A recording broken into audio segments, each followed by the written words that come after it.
are watching the Olympic Games, Tokyo 2020 on CBC.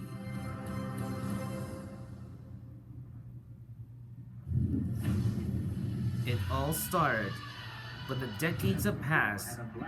The first Summer Olympic and Paralympics has never been so good. Ladies and gents, this is the moment you waited for. But years gone by, they hosted cities from the classics,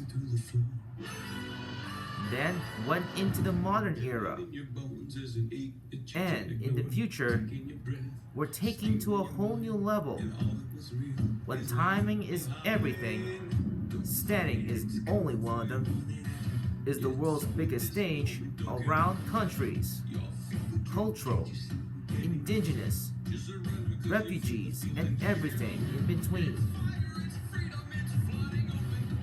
It's how you wanted to start it when the athletes began competing in every events that takes the step of further future to the stars. Since it started in 1964 of Tokyo Olympics, now, today, Tokyo 2020 is one of the future is now more than anyone better. Tonight, the new faces, new athletes, new events, and only stands their way to winning gold is the stance to represent the home away from home. The games of the 32nd Olympics and Paralympics begins right now. The Tokyo 2020 Olympic and Paralympic Summer Games on the networks of CBC, TSN, and Sportsnet begins now live.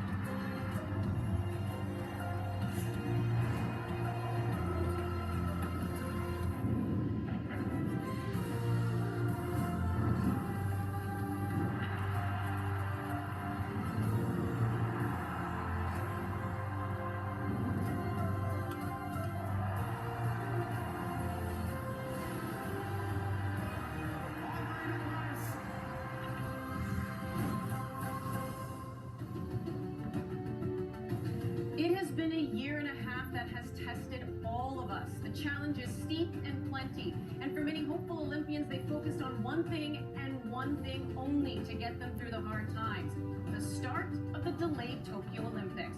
And today, the cauldron will finally burn brightly with the fire that symbolizes peace and hope. It's the opening ceremony inside the Olympic Stadium. It's time to embrace the culture of our gracious hosts. It's time for the games to begin. Hello, everyone, and welcome inside our CBC Olympic studio. I'm your host, Annie Petrillo. When the Olympic flame was extinguished on August 21st, 2016 in Rio de Janeiro, Brazil, summer athletes already had one eye on July 24th, 2020. That day would come and go without the Olympic flame being reignited. The pandemic, as we all know, brought the world to a complete halt. But since then, we've all come together to work as the ultimate team to slow this virus down, to allow us to get to where we are today. And a date many thought would never come is finally here, but yes, COVID-19 is still an unwelcome participant. No family members, no spectators, limited delegation members from competing countries, and a plethora of health and safety protocols. But the athletes want to compete. They want to be here. And what about the hosts? Japan is 13 hours ahead of our nation's capital. They're ready. They too have been waiting a long time, and yes, there are mixed emotions.